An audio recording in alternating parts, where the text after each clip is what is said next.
And welcome back to Show Sports Shit. I'm Cory. I'm Austin. Jam-packed show today, so we're going to jump right into it. First off, we're going to start with the Royals. Huge win last night. Big night for Kansas City in general. Outside of the Royals beating the Yankees, no one likes the Yankees. Then obviously the Chiefs on Monday Night Football beating the New Orleans Saints. So with the Royals, the series is tied 1-1. They head back to the K. Playoff baseball's back in Kauffman. You know that place is going to be rocking. Love that place. Deserves playoff baseball. They get it. Seth Lugo on the mound tomorrow. Try to get both wins. Obviously, I'd like to not see it go back to New York.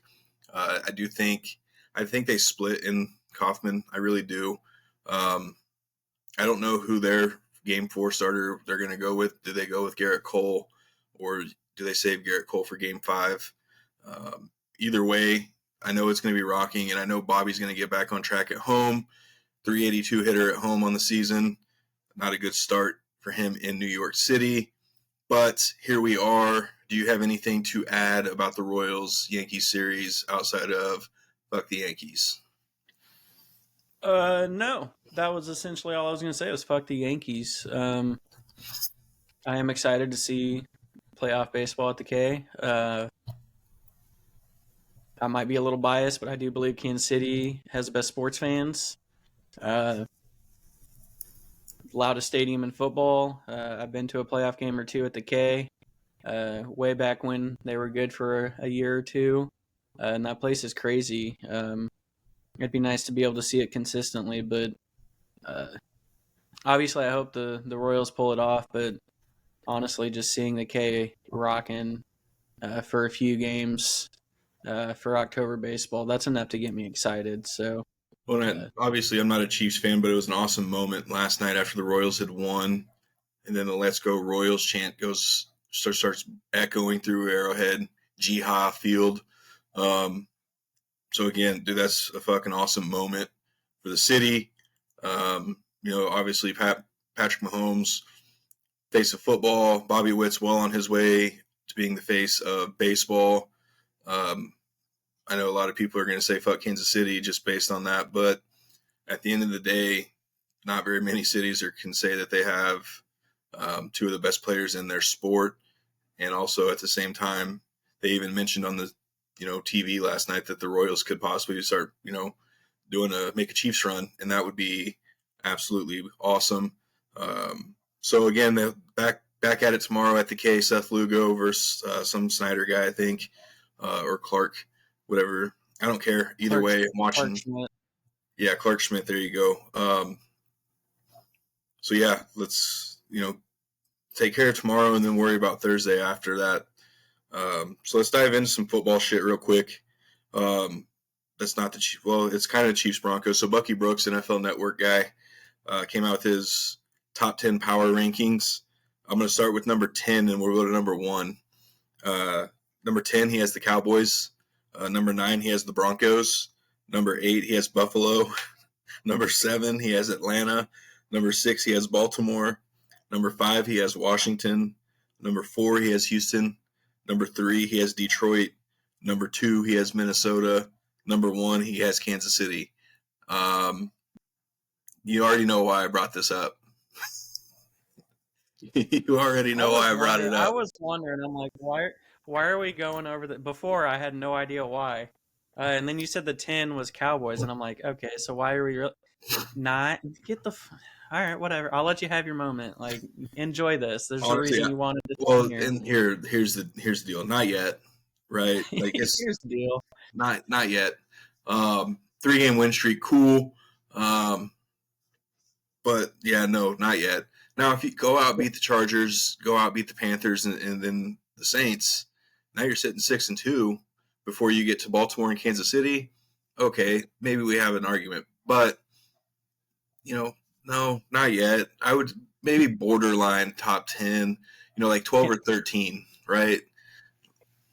Yeah, and I'm not trying to be a dick because I'm a Chiefs fan and like fuck everyone else, but could this be more of just a lack of decency across the NFL right now and less about how good Denver is? Like, not trying to piss on Denver's parade, But once you got outside of that first few teams, like it's been kind of a crapshoot this year.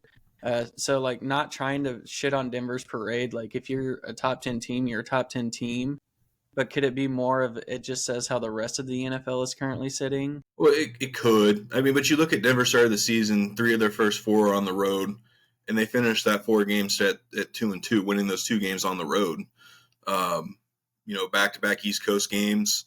And you won them pretty convincingly on the defensive side of the ball. Obviously, you want to see your offense play a little better against the Jets, but obviously we know what the Jets have going on whatever right now. So that's the only thing I can really think of is the strength of, like, I don't care who you are. If you first 3 out of 4 of your first games on the road and you can come out 2-2 from an outside perspective, they were only supposed to have 5 wins on the season, and they're there.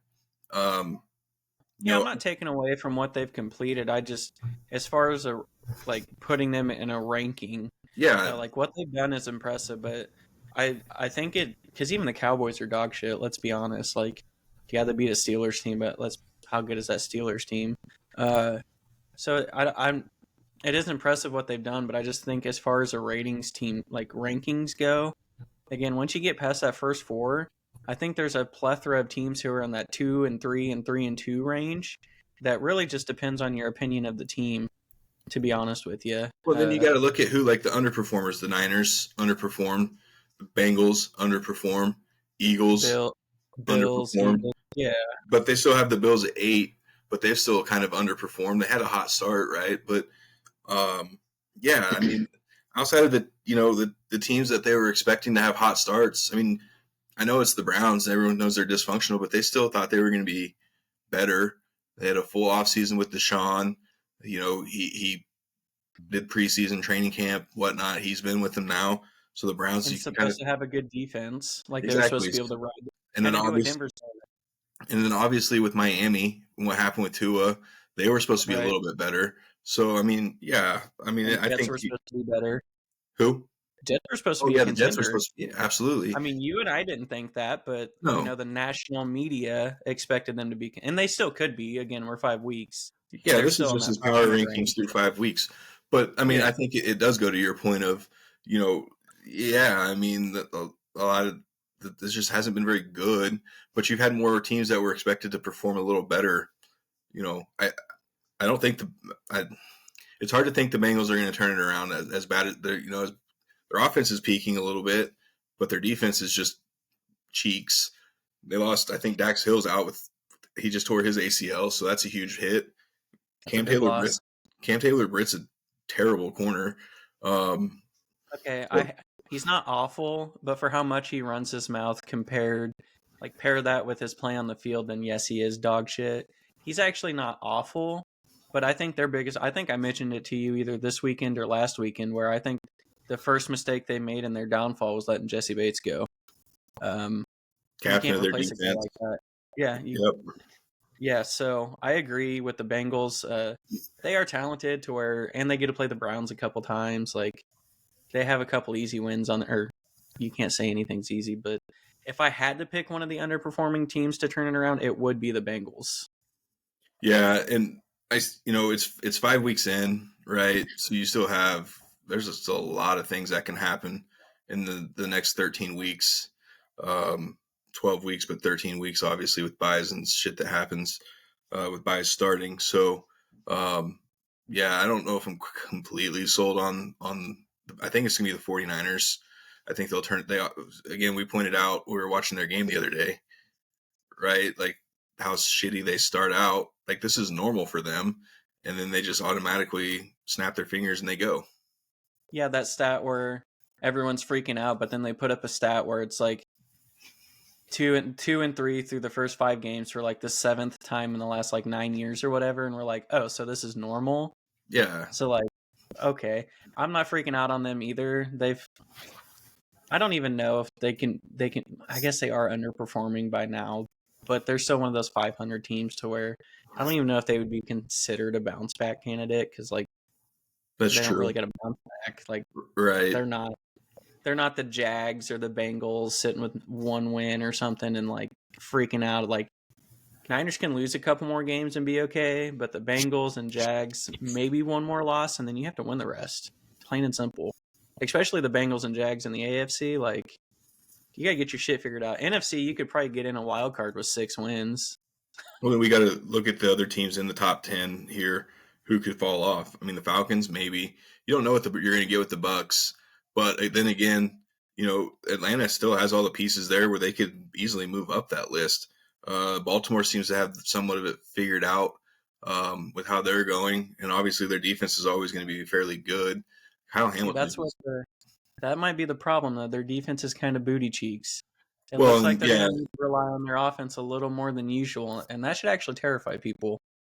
it should, because now their offense is going to probably we've been waiting for their offense to take that next step, right? So now if you get a team who, they jump up and they're getting 30, 35 points a game, that's still a defense that can hold you when needed. It's just, again, they're still trying to figure their pieces out. Then you look through here, Washington, the other stat we saw the other day with Cliff Kingsbury is it always starts off the first half of the season really, really good with his offense, but then they kind of teeter off.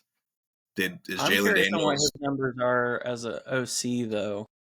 Like, we know his teams as a head coach fell off, but I'm curious on his OC days. Like, did his offensive numbers fall off while he was an OC? Because we know for a fact his teams in the second half shit the bed as a head coach. Yeah, and I don't know if that's an OC thing.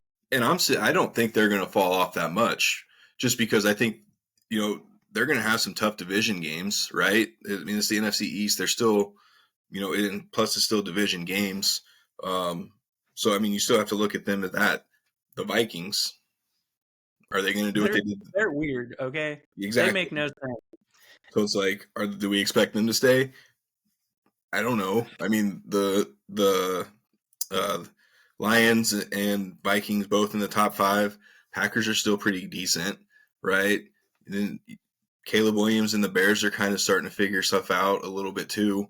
So they're kind of a little ahead of where we thought they may be. But their defense is for real too. Like, we watched some of their games. Brisker's out there just taking heads, man. Like, they got some good players. So it's like that division may actually end up being pretty stacked. Yeah, and I think that's why it's such a disparity when we're talking about how you rank teams like 1 through 10 or 1 through 32. I think outside of like your Panthers and Raiders, it's a much more level playing field across the teams. Because you usually have your like 10 teams that you can like chalk up to just dog shit. But I think outside of just a few teams, those teams still exist. I think the number's just smaller. And I think that's why you have a lot more teams just kind of in the mud right now, not really separating themselves. Because we can even sit here. I mean, you can kind of count on the Chiefs just given their track record. But even those other top teams like the Vikings, you're still not completely sold. They don't make sense. They're fucking 25 different teams now. The football team, the Commanders, you're kind of sold, but you're still holding your breath on them. So like even some of these other teams who have started off, like the NFL doesn't make sense right now, and it's awesome for entertainment purposes. But I think that's why the disparity in your rankings. I haven't necessarily sat down and looked to see how I would rank a 1 through 10, but just based off this Bucky dude's 1 through 10, I think it's just a shit show outside of the top like 4. Like, kind of just do your little like Powerball machine with all the teams in it, cycle it out, and whoever falls out, you have a case for why they could be like number 6 and why they shouldn't. It's good for the NFL. It's nice that you don't have these games where you're like easy victory. Oh yeah, absolutely. I mean, so I don't know. I can't say I disagree with this top 10. I can't say I agree with it. But I think that's just more because of this disparity right now. Like, there's so much people in the middle of this NFL season that I think we need a few more weeks to see who really separates themselves. Yeah, so now let's review these 3 rookie quarterbacks real quick. So someone put out basically their first 2 starts of the season and then their next 3 starts. So, I mean, these give you kind of an idea of how much things can change and why people shouldn't have freaked out. Like, we sat here week 2 and week 3 and told you, hey, don't freak out about Bo Nix. Like, just calm down and relax. He's showing signs that he's getting it. It's just things need to get worked out and ironed out in their favor. So we'll start with Caleb Williams, first overall pick. His first 2 starts, he was 37 of 66 for 267, no touchdowns, 2 interceptions, and a 1-1 record. And then his last 3 starts, he's been 70 of 104 for 824, 5 total touchdowns, 2 interceptions with a 2-1 record. So, I mean, let's be real. We watched some of their game Sunday. That offensive line's still not playing any favors for him, right? He's still there's still more throws out there that he could have had, but there were some throws that he made under pressure that were like, okay, we kind of see it. But I think what happened also was now they're incorporating the run game a lot better. DeAndre Swift's had a couple good games where it's going to help a rookie quarterback. Go back 4 podcasts ago when we were talking about before the season, what's going to help the rookie quarterbacks? The run game. That takes all the pressure off of them. It helps them get the play action going. And you see that with the Bears right now. DeAndre Swift's been pretty good. Roschon Johnson's filling in also, doing really well. So I think those numbers right there from his last 3 starts, an indication is that the run game is being helped around him. Yeah, and it doesn't. That's what people don't understand is it doesn't even have to be an effective run game. You just have to stick with it. Yep. I think it was last game. DeAndre Swift, he only averaged 3.2 yards a carry, which is well below good. Still had over 20 But they ran him carries. 21 times. Yeah, Yep. 21 times. It wasn't effective. They weren't busting 90-yard touchdowns, but they were sticking with it.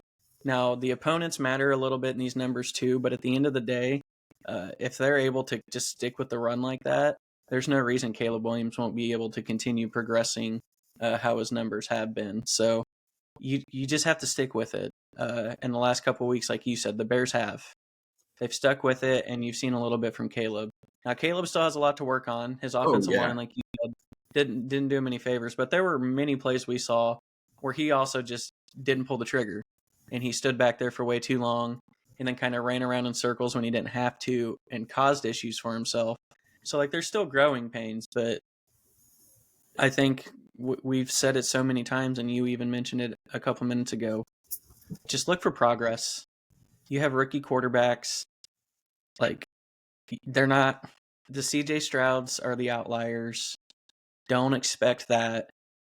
Look for – Caleb Williams doesn't look like he doesn't belong. I think he doesn't look overwhelmed. He doesn't look scared. And then you've seen progress. And I think through 5 weeks, I'm not sitting here ready to chalk him up as a franchise quarterback, but you sure as hell can't chalk him up to a bust. You can't say that yet. No, so and I think through 5 weeks, that's good.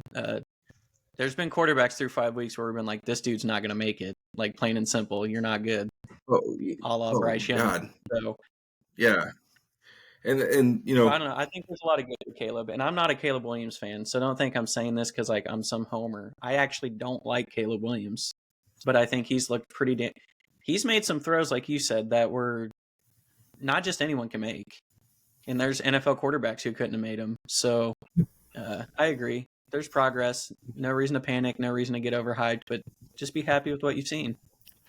Yeah, and also on the Bears note, Austin Booker, KU, first career sack Sunday. Congrats, Book.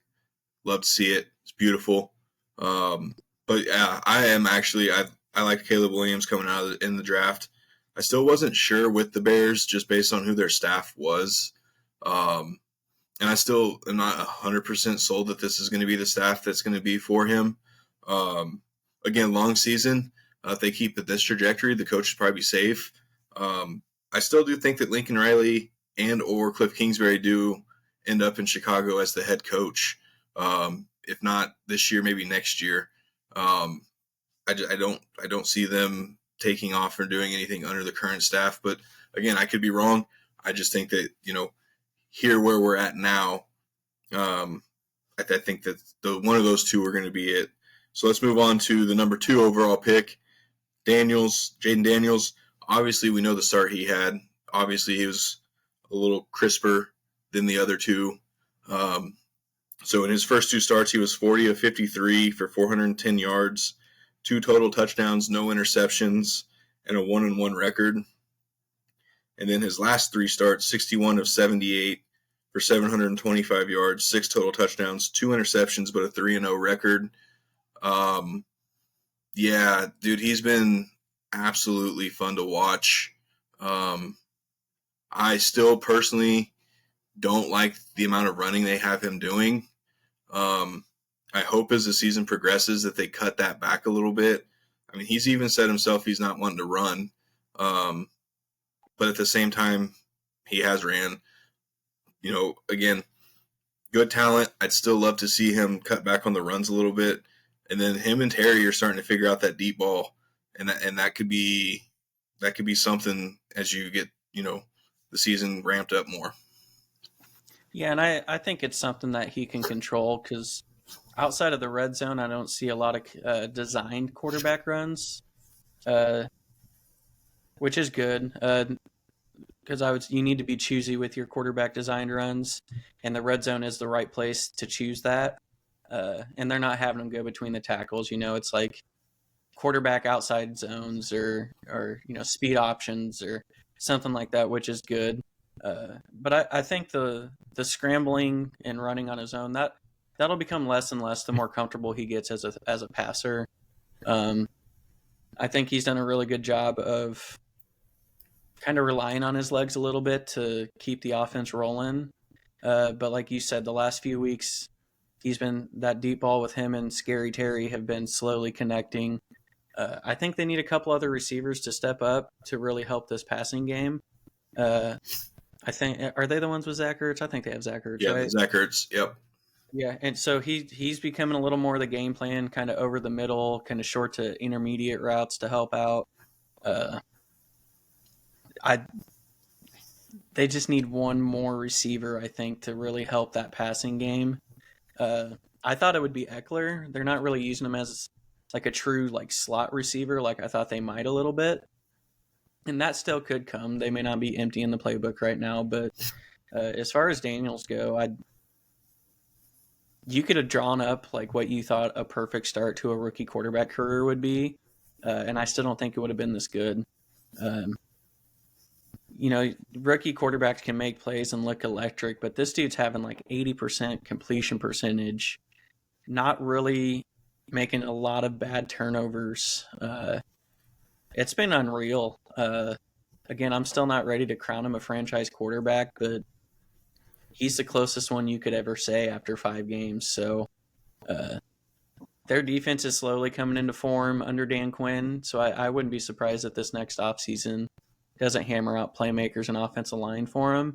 And then year 2 for him, if Cliff Kingsbury does stay there, they should be probably the odds-on favorite for that division.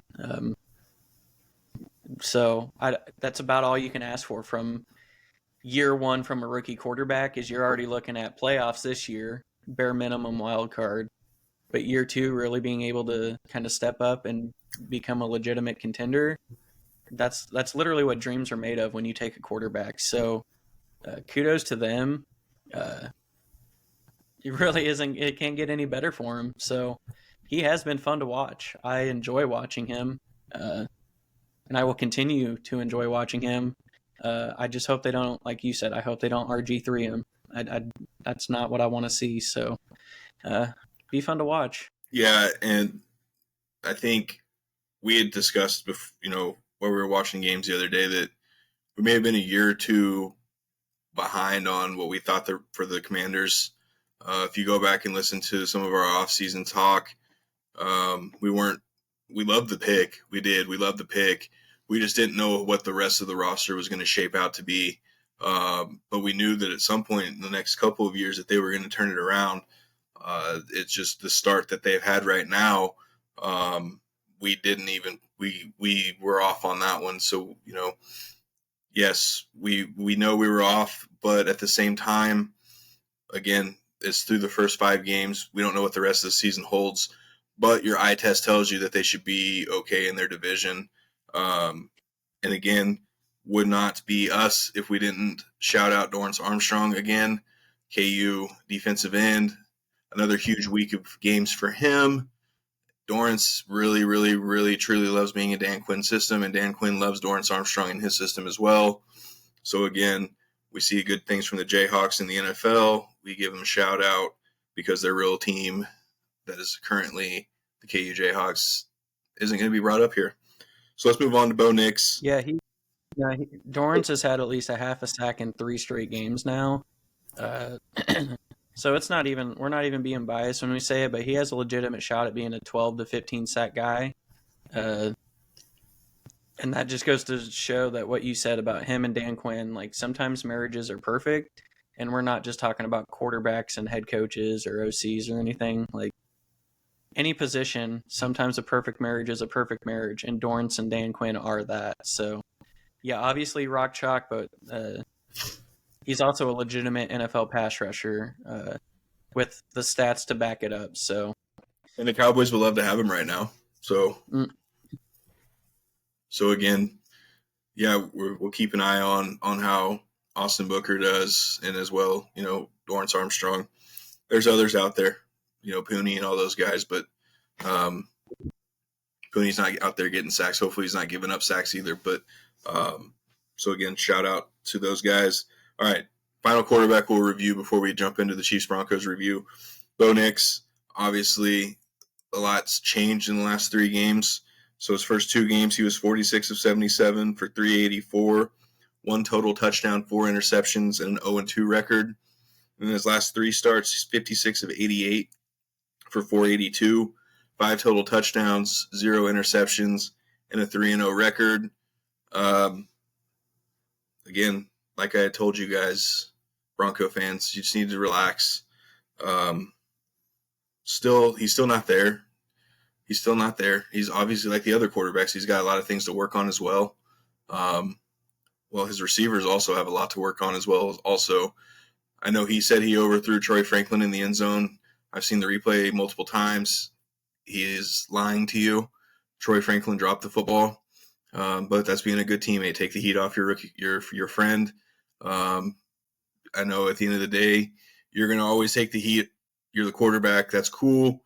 But at the same time, catch the goddamn ball. Josh Reynolds, catch the ball. I know you had a touchdown catch, but you guys got to catch the ball. Either way, Sean and Bo, they're starting to figure it out. It's a beautiful sign. And then we'll talk about the Broncos Raiders here shortly. But what's your take on the last 3 games for Bo?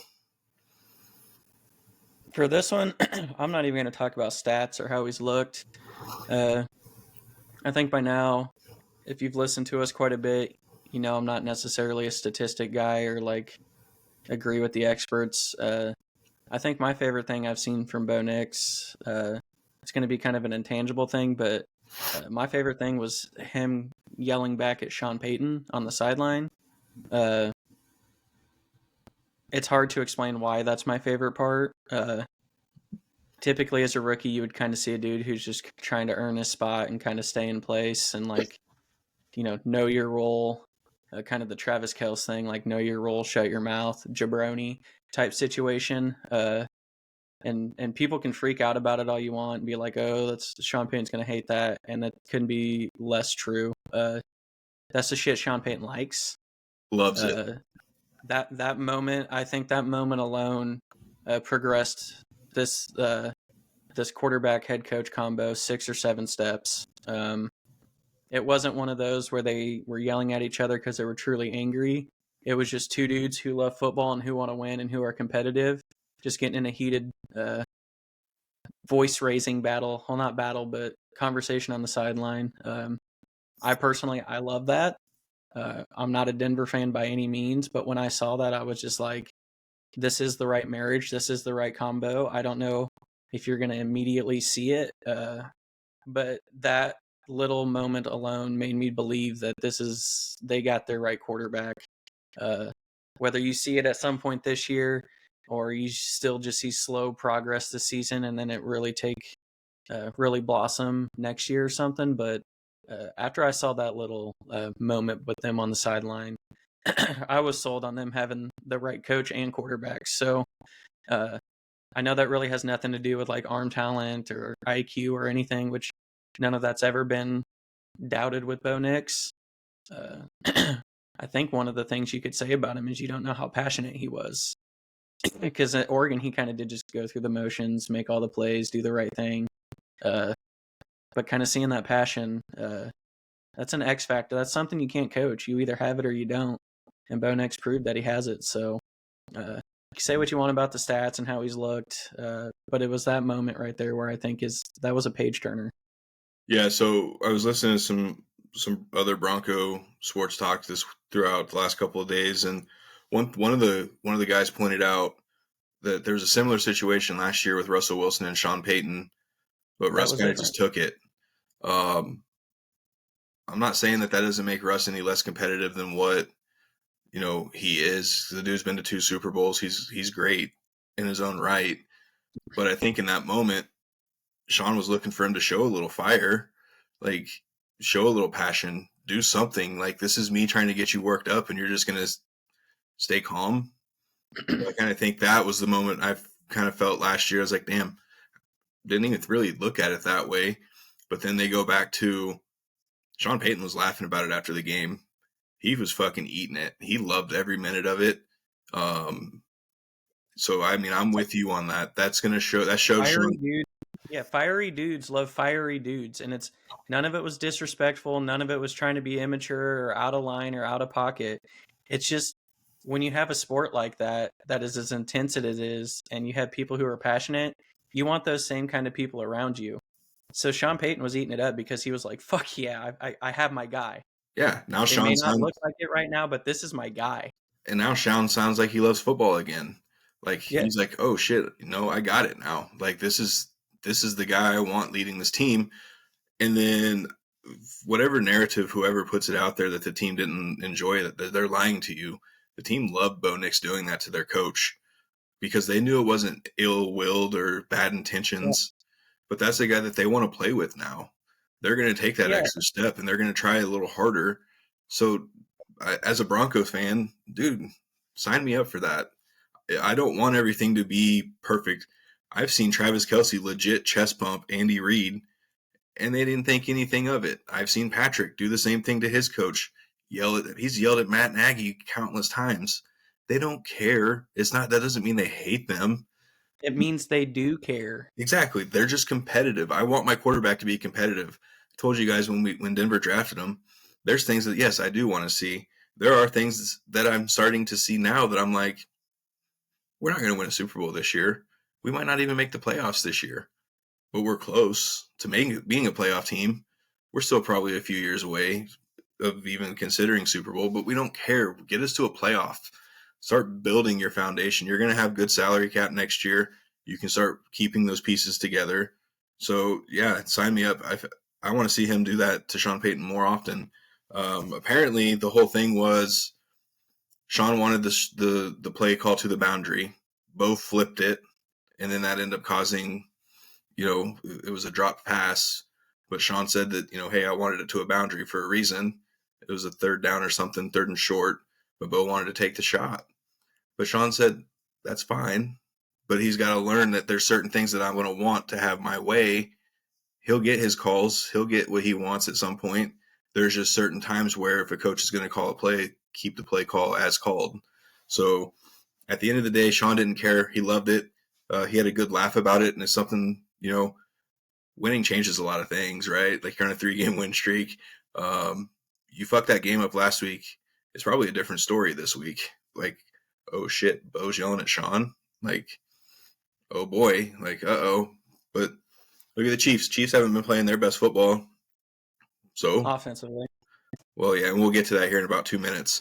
So, again, I love what I'm seeing from the 3 rookie quarterbacks. I think the combined, there's the most wins between quarterbacks.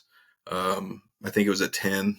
So, again, not really the 3 everyone was expecting, because Drake May, everyone kind of thought that, but I don't know why, but Drake May's getting a shot this week. He gonna die, son. Yeah, so you have a chance of 2 more rookie quarterbacks debuting this weekend. Drake May has been confirmed. And then Derek Carr hurt last night, oblique. He's going to miss a few games. They're teetering back and forth between Haener and Spencer Rattler. So there's a potential that we see 2 more rookie quarterbacks this weekend, one for sure. So again, good. Don't lose your job. Well, Derek Carr's getting the job back, but Drake May, I mean, now's your chance. But I'm with you. That offensive line's not gonna do him any favors. No, and I'm a big Drake May guy, and this is Daniel Jones 2.0 all over it. Mostly running for his life or just not having a chance. Now, there's going to be that game or two in the next few weeks where the line blocks a little bit. I mean, Daniel Jones, his rookie year, there were a few games where he was throwing for 350 because he had a little bit of time. You'll have a game or two like that, but man, we've watched enough of the Patriots this year and saw Jacoby Brissett die 3 to 5 times a game. There's countless times he probably should have came out and he didn't. Yeah, so I hope the best for him. I really do. I don't know. It's going to be really hard to come and evaluate him after any games because it's like, well, how many plays can you dial up to be a productive offense in under 0.3 seconds? So excited he's going, but man, have an ambulance on standby. Yeah, and we might, depending on how he does this weekend, we might dive into a couple minutes of it next week just to see, because like he said, he was high on Drake May. Go back, listen to our quarterback preview of our draft preview for the quarterbacks. You obviously had him very high up on yours, so I know this is something you're curious about and curious to see as far as Drake May goes. Pull up and see. I think he's got the Texans, so yeah.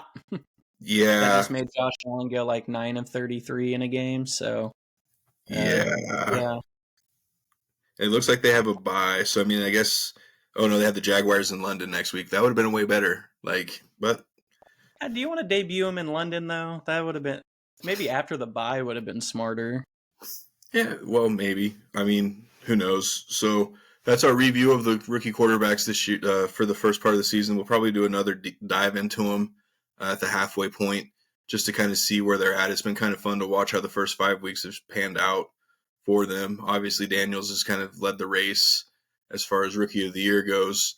And I still think it might end up being him. I didn't pick him before the season just because I thought that was kind of the cupcake kind of pick. Like, we kind of knew going into the season that this guy was kind of it. You're starting to see that deep ball accuracy that everybody talked about. So, yeah, I mean, I think he's running away with it. Yeah, I agree. I think we both said that, like, we both wanted to pick him, but we didn't want to just do that. So, yeah, I mean, I went with Bo next to the homer pick. That was the easy, obvious pick for me.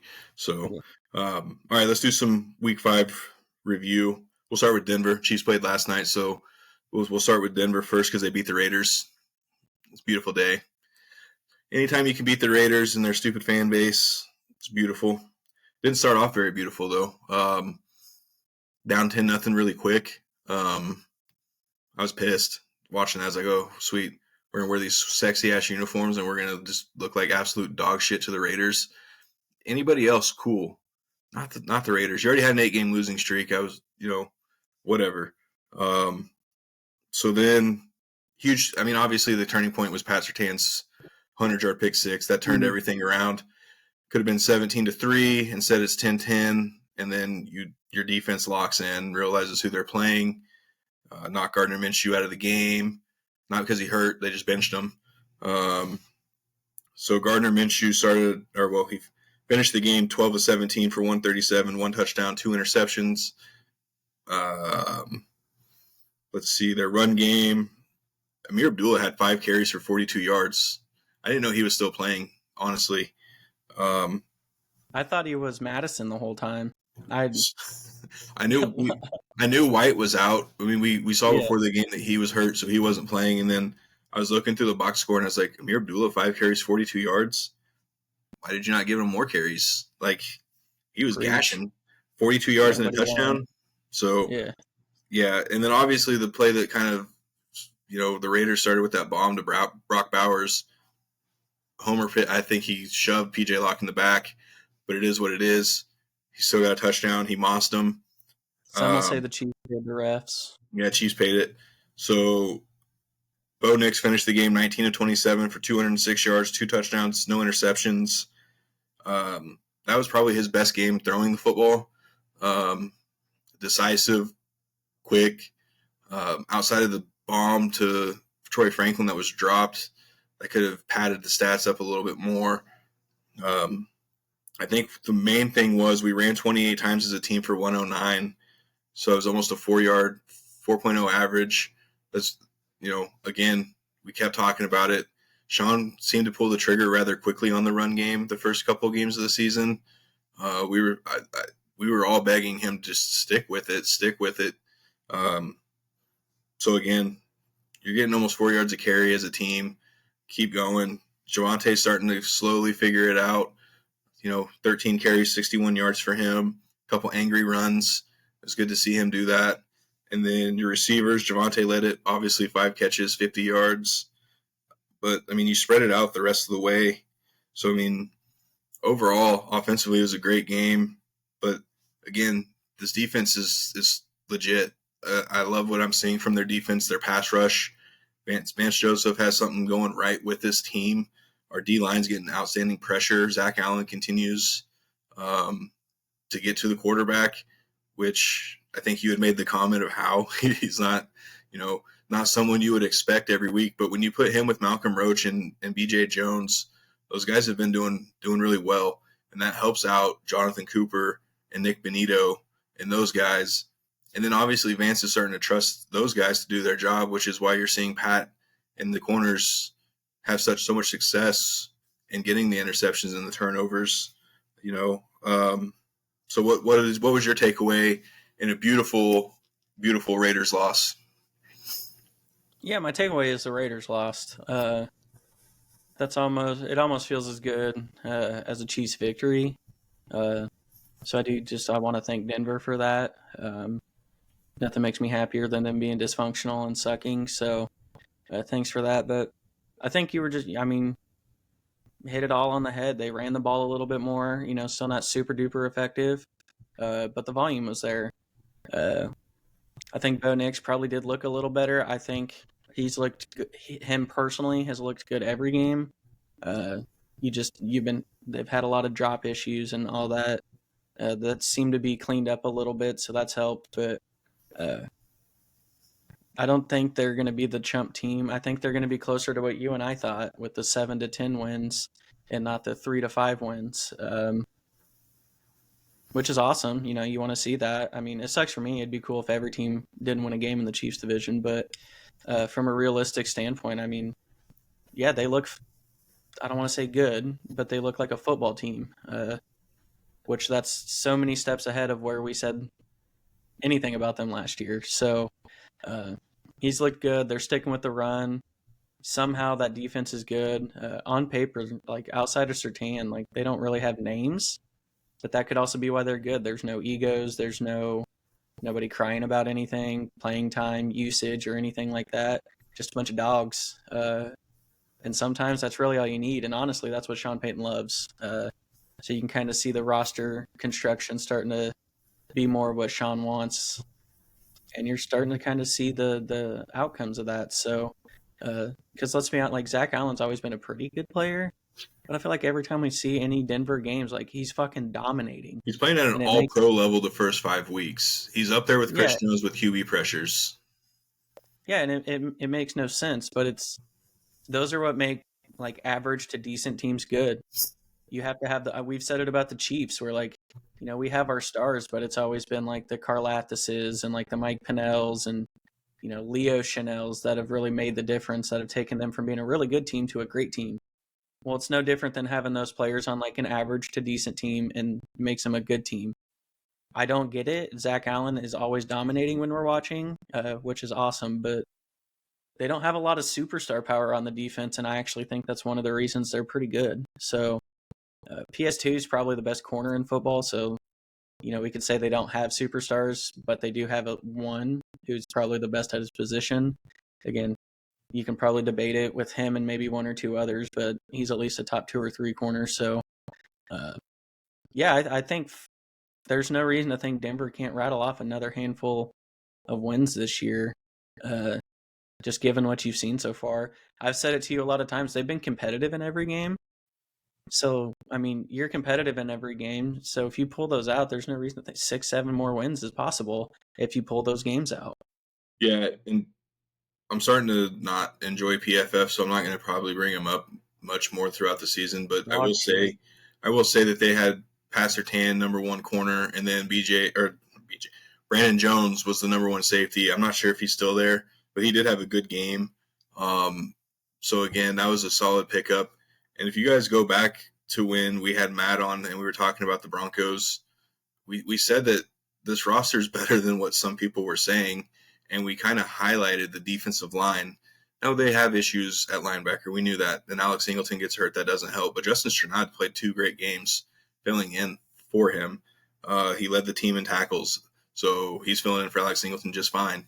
But obviously the linebackers are still the issue. But we highlighted the defensive line as, that's better than what some people were saying. So it's always a good feeling when we're just couch coaches, right? Like we just do a podcast that's for fun, but it's always a good feeling when we can look at the rosters before the season and say, yeah, that's better than what you guys are saying, right? So it's playing out, and it's a fantastic feeling for us doing a podcast. We give you guys, pretty good accuracy.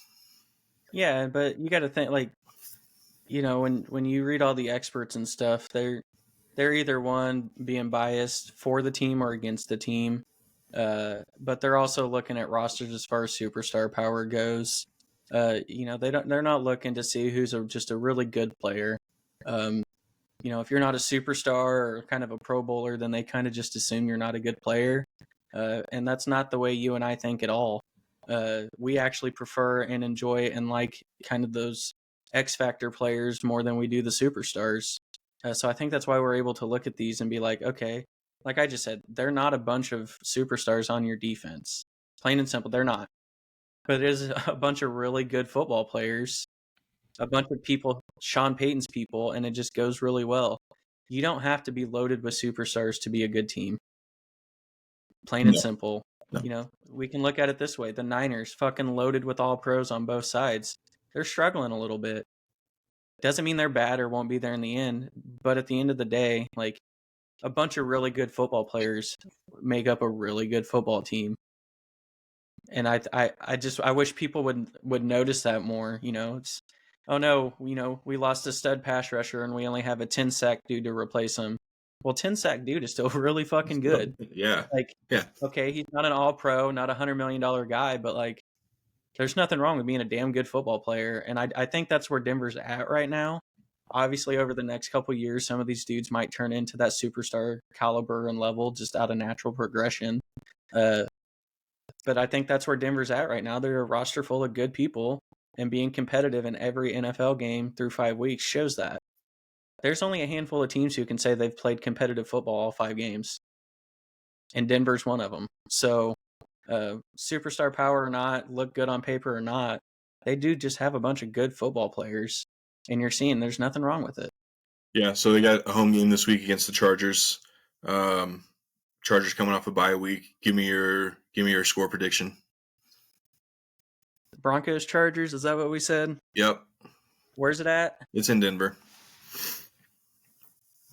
They're still a pretty good defensive team. I know they're banged up kind of across the board. And with how Denver's played, outside of demolishing the Raiders, it's been kind of close games. Oof. I'm going to go 24-13 Denver. Chargers are still a really good defensive team, but Denver is too, and Chargers just aren't quite there yet offensively. They're just banged up and just, even when healthy, kind of lack it. 24-13 Denver all day, every day. Yeah, I'm going 17-10 Denver. I agree. Their defense is still pretty decent, but I think Denver's defense is good enough to hold. Talk about a team with not much star power on offense outside of Justin Herbert. So I do think that our defense does prevail in this one. So give me 17-10. It's not going to be. Are the tackles out again? I haven't seen anything quite yet, but I know that the first injury report should come out tomorrow. So we'll know.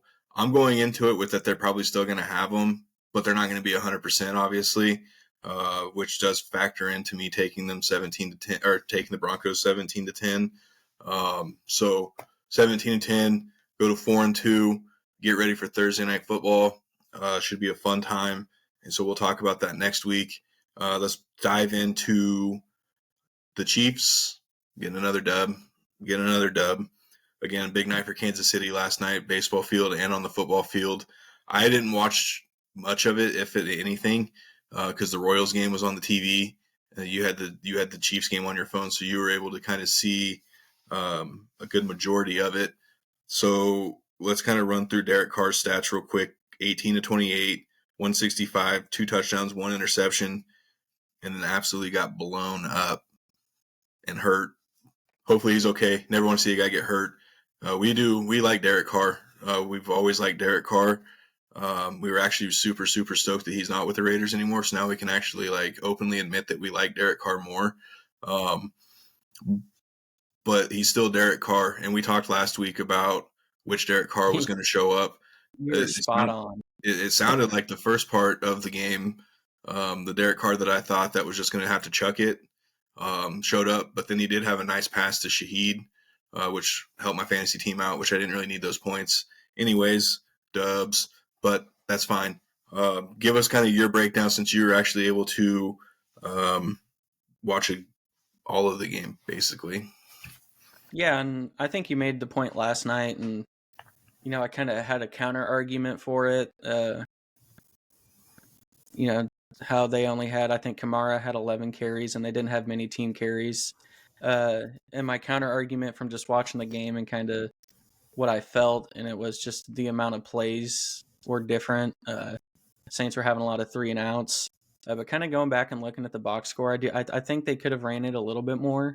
Yeah, man. As a team, you have 15 carries for 46 yards. That's a 3.1 average. So obviously that's not good. But I don't want to look in the box score and see only 15 carries anytime. Yeah, and I know the Chiefs through 5 weeks have been one of the best run defenses in football, which, don't get me wrong, the fact that I can say that and it be true has me fucking stoked, because that used to be the one thing you could do against the Chiefs to A, move the ball, and B, keep Patrick on the sideline. The fact that we're a legit run defense right now blows my mind. But I think that initial early play from Derek Carr kind of set the tone, mostly for the first half, which is where the game got out of hand for the Saints. That was huge. That was that Derek Carr moment that you were talking about, and it just happened to not be a good one. That really did set the tone, and from there it was really hard. Saints did kind of get out of that funk, but it was a little too late at that point. With that being said, Chiefs still have a lot to clean up. I know it was an easy win, but I don't remember what the final number was. I think it was, but they had 1 touchdown out of 5 red zone trips. That can't happen. Plain and simple. You're winning games, fine, whatever. There's going to be a time where you can't do that. You have to clean shit up there. So red zone, they were 2 of 7. 2 of 7, so it was a little bit more, but that's still god awful. That's plain and simple. To make matters worse, it was some turnovers in the red zone, so not even settling for field goals, but getting the turnovers down there. If you're not going to score touchdowns, the very least you can do is not turn the damn thing over. But with that being said, it was another dub, and I think we really have to start talking about the Chiefs being a defensive team. I know Andy, Patty, Travis, those are the faces of the football team. But the fact of the matter is, when you watch them, we're winning games with defense, plain and simple. I'm a fan of it, thoroughly enjoy it. I made a comment a couple times last night that Nick Bolton looked back, which is huge. But I think that's a conversation we have to start having, that Chiefs are a defensive team. Yeah, so it's Nick kind Bolton of had 11. Yeah, go ahead. Nick Bolton had 11 total tackles, 6 solos, but he had 2 TFLs, so therefore you knew he was in the backfield. And when he's at his best, that's what he's doing. He's being that run guy, shooting gaps. So you can look at the TFL numbers for him to realize where he's at. So I think you're on when you say that. Yeah, it was huge. And, I mean, that's one of the main reasons we're good at the run defense. But I also think, just to give myself some credit and a pat on the back. We're playing Mike Pennell a lot on rundowns, and I was lobbying for this during the Super Bowl last year. He's playing a lot on early downs, and he's a huge reason why we're stuffing the run. So honestly, kudos to me for asking for it and hoping the Chiefs realize what they had. Let me get you a little clap here. I earned that. But at the same time, like, kudos for him for not giving up. He's kind of been a journeyman practice squad for a long time. Got an opportunity, he's made the most of it. So love that. Next one, I know we're paying the dude a lot of money, but we got to do something with Jawan Taylor. Plain and simple. Touchdown called back because of him. A lot of 3rd and long, 2nd and longs because of him. Look, I know a contract's a contract, but at this point, we got a 3-peat we're chasing. We got to do something. Whether it's move Wanya over there and put the rookie in at left tackle, or leave Wanya to left and put the rookie at right tackle. But either way, like, at some point, enough is enough. Talking about how the offense is kind of doing enough to win games. Well, a huge part of that's because of him. I'm all for giving the dude a chance, but you've had a couple years at this point to clean your shit up. And through 5 weeks, you have like 30 penalties, which is by far the most. Like, that's absolutely ridiculous. 30 penalties through 5 weeks. Like, I know we want it to work out because of his contract, but like, it doesn't matter how it finishes out. This was just a bad free agent signing. Plain and simple. We are making plays as an offense, but fucking half of them are called back because of him. So we're a defensive team. We're winning that way. Offense is making strides, clean up the red zone, clean up the penalties. Travis still doing Travis things with the catch in the middle of the field and throwing it to the sideline. So, like, still a little bit of razzle dazzle there, but still getting dubs. I gotta quit doubting the Chiefs. I think that's 2 weeks in a row. I thought that the team we were playing was a bad matchup for us across the board, and well, I think I just got to stop with that because we're proving that there's really no mismatch for us. There's going to be a game where we do look like dog shit, but that's going to be more of an anomaly than an actual thing. So, kind of a broken record when we review the Chiefs every week. Winning because of defense, offense doing enough. Like, some people stepping up, some people kind of shit in the bed. But it all comes back to what I've said. I think we're just kind of doing enough to get through the regular season, and I stand by that offensively for now. Riding the defense and just kind of making sure we're there offensively. Yeah, so we had talked last week previewing the game, right? It said once it gets to the 4th quarter, we kind of know what Spags is going to do, right? So we get, the Royals game's done last night. We flip it over onto the TV. It's a 3rd down. Maybe it was a 4th down. I don't remember what it was, but it was a play that Derek Carr got hurt on. But you see all the guys at the line. Yeah. You see all the guys at the line, and you hear the announcers. Those guys are like, well, now it's figuring out who's coming, and it's sitting in the back of your mind like, bro, all of them are. Like, it's all of them. We know it. It's the 4th quarter. Like, we've talked about Spags being that guy that he doesn't care.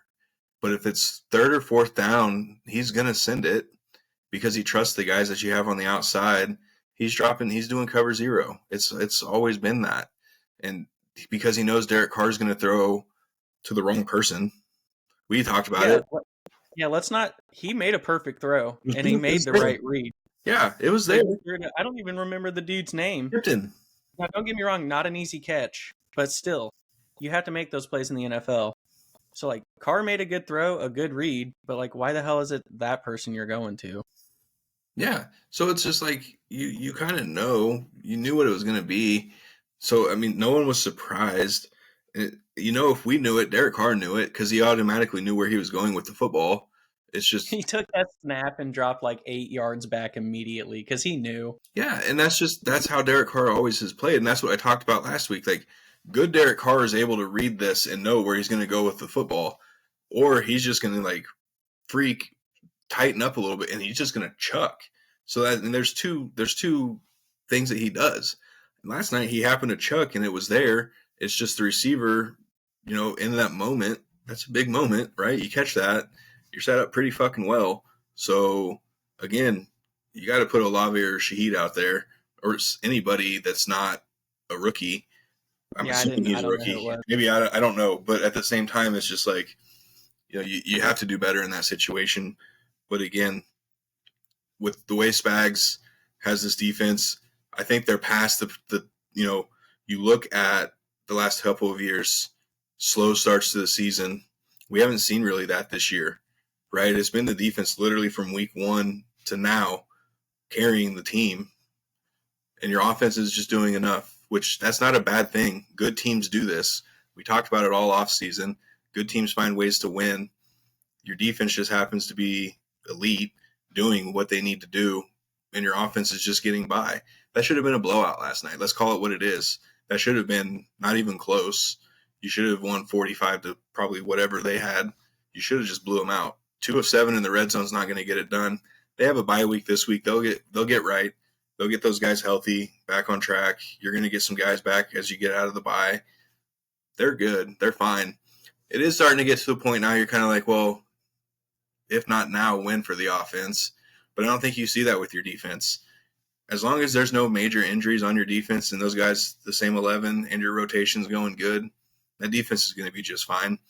So again, as long as your offense can somewhat figure it out and do just enough, score 17 points. Yeah, I think right now, I'm not ready to say out of the bye week. I think week 13-ish, kind of the back quarter of the season, is when you'll start to see our offense really try to put it into gear. I'm sticking with, I think they're doing just enough to stay in games and not cost us games. We're not trying to empty the playbook. We're not trying to do all of that. Andy's smart enough to know to ride the defense we have, and just he'll figure it out offensively. Andy's track record is proven. We shouldn't doubt it. I do want to shout out, or not even shout out, but I do just want to say, like, right now, Chris Jones is probably Defensive Player of the Year. Him and Patty Surtain, boy.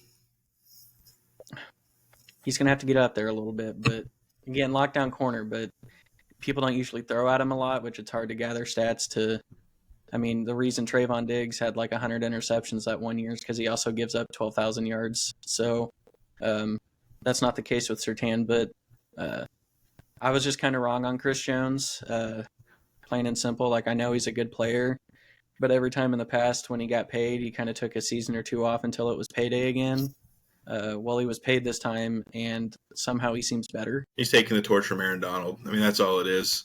Now that Aaron Donald's out, it's up for grabs now. Like, it'll be fairly won by somebody, and I think he is the front runner. I mean, you're going to have the TJ Watts, those guys, but Chris Jones is at a different level right now. Yeah, I didn't think he could play better than he had before, and I definitely didn't after he got his contract, but he somehow has come out and played better.